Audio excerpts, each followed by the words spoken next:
नमस्कार दोस्तों, मैं हूं मुनील और एक बार फिर से आप सभी का स्वागत करता हूं अपने YouTube चैनल मुनील सर की क्लासेज में। दोस्तों, आज की वीडियो में हम लोग पढ़ने वाले हैं क्लास 12th के हिंदी का जो पहला लेसन है बातचीत, उसके लघु उत्तरीय प्रश्न को। इससे पहले मैं इस लेसन के ऑब्जेक्टिव क्वेश्चंस और समरी तथा व्याख्या संबंधी जो भी क्वेश्चन होते हैं उसको अपलोड कर चुका हूँ। ये इस लेसन का तीसरा वीडियो है। अगर आपने पहले 2 वीडियो को नहीं देखा है तो उसका लिंक डिस्क्रिप्शन बॉक्स में दिया हुआ है, आप वहां जाकर के उस वीडियो को भी देख सकते हैं। अगर आप तीनों वीडियो देख लेते हैं तो इस लेसन से कोई भी क्वेश्चन आपसे एग्ज़ाम में नहीं छूटेगा। तो मैं रिक्वेस्ट करूंगा कि आप उस दोनों वीडियो को भी इस वीडियो को देखने के बाद देख लें। तो चलिए आइए आज का वीडियो शुरू करते हैं। वीडियो को शुरू करने से पहले आपसे एक छोटा सा रिक्वेस्ट है कि अगर आप हमारे चैनल पर नए हैं तो प्लीज़ चैनल को सब्सक्राइब कर लें और बेल आइकन को प्रेस कर लें, ताकि जब भी कोई नई वीडियो इस पर अपलोड हो तो उसका नोटिफिकेशन आपको मिल जाए और आप आसानी से उस वीडियो को देख लें और इसी प्रकार आगे भी आपकी तैयारी चलती रहे। तो चलिए आइए शुरू करते हैं। देखिए पहला क्वेश्चन क्या दिया है। पहला क्वेश्चन है आपका आर्ट ऑफ कन्वर्सेशन क्या है। तो देखते हैं इसका उत्तर क्या है। इसका उत्तर है आर्ट ऑफ कन्वर्सेशन का हिंदी अर्थ बातचीत की कला होता है। यह एक विशेष प्रकार की शैली है जो यूरोप के लोगों में बहुत अच्छी होती है। जिन लोगों की बातचीत की कला अच्छी होती है वो सभी जगह सम्मान पाते हैं। उनका पारिवारिक और सामाजिक जीवन सरल और सुखद होता है। अब समझते हैं इसको। तो देखिए आर्ट ऑफ कन्वर्सेशन, आर्ट का मतलब होता है आपका कला, कन्वर्सेशन का मतलब बातचीत और ऑफ का मतलब आपको पता होगा का के की होता है। तो आर्ट ऑफ कन्वर्सेशन का अर्थ क्या होता है। तो आर्ट ऑफ कन्वर्सेशन का अर्थ होता है बातचीत की कला। और ये जो बातचीत की कला है वो पाई जाती है सबसे अच्छी यूरोप के लोगों में। और जिन लोगों में बातचीत की कला अच्छी होती है वो क्या है कि जहाँ भी जाते हैं सभी जगह सम्मान पाते हैं और उनका पारिवारिक और सामाजिक जीवन जो है बहुत ही सुंदर होता है, सरल होता है, सुखद होता है। उनका किसी से भी विवाद नहीं होता है। यानी कि बातचीत की कला जो है बहुत ही एक सुंदर कला है, इम्पोर्टेंट कला है। और इस लेसन में आपका इसी के बारे में बताया गया है। जब आप इसका समरी देखेंगे तो आपको अच्छे से समझ में आ जाएगा कि ये जो लेसन है वो बातचीत की कला पर ही आधारित है। तो आशा करते हैं कि क्वेश्चन नंबर 1 जो है वो अच्छे से आप समझ गए होंगे। अगला देखते हैं क्वेश्चन नंबर 2 क्या है। क्वेश्चन नंबर 2 में है आपका अगर मनुष्य में वाक शक्ति नहीं होती तो क्या होता। यदि मनुष्य में वाक शक्ति नहीं होती तो मनुष्य बिना पूंछ वाले जानवर के समान होता। मनुष्य कहलाने का अधिकारी इसलिए है क्योंकि वह अपनी बातों को अच्छी तरह से व्यक्त कर पाता है। मनुष्य और जानवर में सोच और वाक्य शक्ति का ही अंतर है। वाक शक्ति के अभाव में मनुष्य समाज गूंगा हो जाता। अब इसको समझते हैं। क्वेश्चन में पूछा गया है कि अगर मनुष्य में वाक शक्ति नहीं होती, वाक शक्ति का मतलब हुआ बोलने की क्षमता। अगर मनुष्य में बोलने की क्षमता नहीं होती तो क्या होता।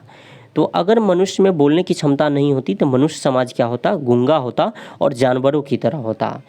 जानवर में क्या है कि वो बोल नहीं सकते हैं, वो सोच नहीं सकते हैं, लेकिन मनुष्य क्या है कि बोल सकता है, सोच सकता है। अगर मनुष्य में यही चीज़ ना रहे तो मनुष्य भी क्या होगा, जानवर की तरह ही हो जाएगा। बस एक ही चीज़ का अंतर रहेगा कि जानवर के पास पूंछ होता है और मनुष्य के पास पूंछ नहीं होगा। यानी मनुष्य क्या होगा, बिना पूंछ वाला जानवर कहलाएगा। तो ये भी आप समझ गए होंगे। चलिए अगला क्वेश्चन देखते हैं। क्वेश्चन नंबर 3 में आपसे पूछा कि राम रमौल किसे कहते हैं। तो देखिए राम रमौल होता क्या है। तो 4 से अधिक व्यक्ति का जो बातचीत है उसको राम रमौल कहते हैं। देखते हैं इसके उत्तर को। 4 से अधिक व्यक्तियों के बीच के बातचीत को राम रमौल कहा जाता है।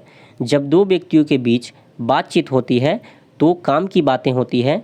तीसरे व्यक्ति के उपस्थिति मात्र से ही बातचीत की धारा बदल जाती है। जब लोगों की संख्या 4 या 4 से अधिक होती है तो इधर उधर की बेकार बातें होने लगती है। इसी प्रकार के बातचीत को राम रमौल कहा जाता है। यानी राम रमौल हुआ क्या कि 4 या 4 से अधिक लोग जब एक साथ इकट्ठा होते हैं, इधर उधर की बातें करने लगते हैं, यानी सही बातचीत ना करके बेकार की बातें करने लगते हैं, तो उसको क्या कहते हैं, राम रमौल। और क्या बताया गया है कि असल बातचीत जो है, काम की बातचीत जो है वो क्या है, तो सिर्फ 2 व्यक्तियों में ही होती है। अगर तीसरा व्यक्ति भी आ जाए बीच में तो क्या होता है, बातचीत की धारा बदल जाती है। और जब 4 या 4 से अधिक आ जाए तो क्या होता है, राम रमौल हो जाता है। चलिए अगला देखते हैं क्वेश्चन नंबर 4। क्वेश्चन नंबर 4 में पूछा है बातचीत के संबंध में बेन जॉनसन और एडिसन का क्या विचार है। यानी जो बेन जॉनसन विद्वान हैं और एडिसन जो विद्वान हैं वो बातचीत के बारे में क्या कहते हैं। तो देखिए बेन जॉनसन के अनुसार क्या है।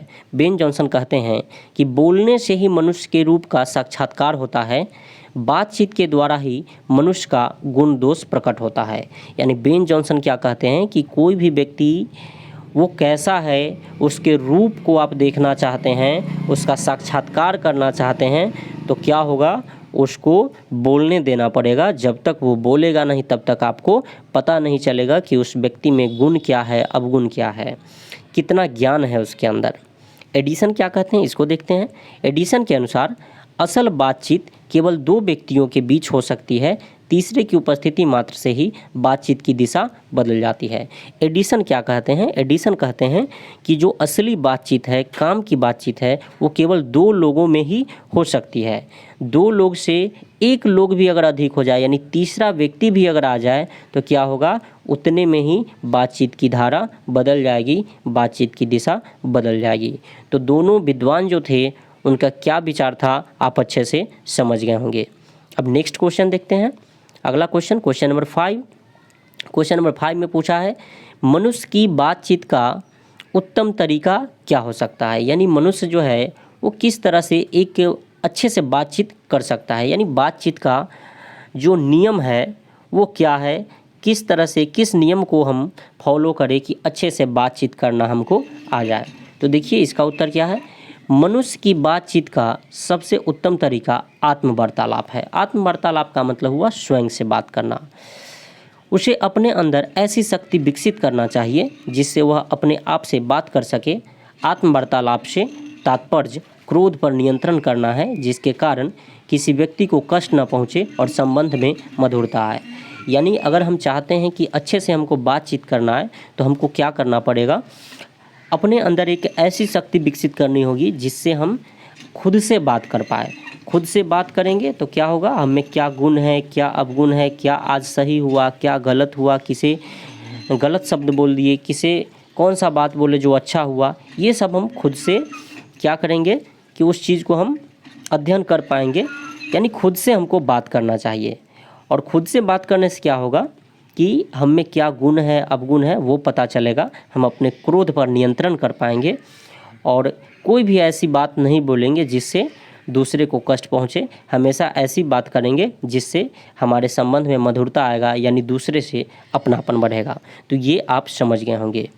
तो इस लेसन में आपका जो 2 मार्क्स का क्वेश्चन था वो 5 क्वेश्चन ही था और इसके बाद जो 5 मार्क्स का क्वेश्चन है जैसे कि समरी हो गया या व्याख्या हो गया तो वो आपका दूसरे वीडियो में है। उसका लिंक डिस्क्रिप्शन बॉक्स में दिया हुआ है तो आप उसको जा कर के देख सकते हैं। अगर आप इस वीडियो का PDF डाउनलोड करना चाहते हैं तो आप हमारे टेलीग्राम चैनल से इस वीडियो का PDF डाउनलोड कर सकते हैं। टेलीग्राम चैनल का लिंक डिस्क्रिप्शन बॉक्स में दिया हुआ है, आप वहां से जा कर के टेलीग्राम चैनल ज्वाइन कर लीजिए। और टेलीग्राम चैनल में इससे पहले का जितना भी आपका PDF है वो आपको मिल जाएगा एक साथ। जितने भी लेसन है सबका PDF वहाँ पर उपलब्ध है। तो वहाँ पर हिंदी इंग्लिश का टोटल PDF आपको मिल जाएगा। तो आप टेलीग्राम चैनल ज्वाइन कर लीजिए और वहाँ से PDF डाउनलोड कर सकते हैं। तो चलिए मिलते हैं अगले वीडियो में एक नए लेसन के साथ। तब तक जय हिंद, जय भारत, वंदे मातरम।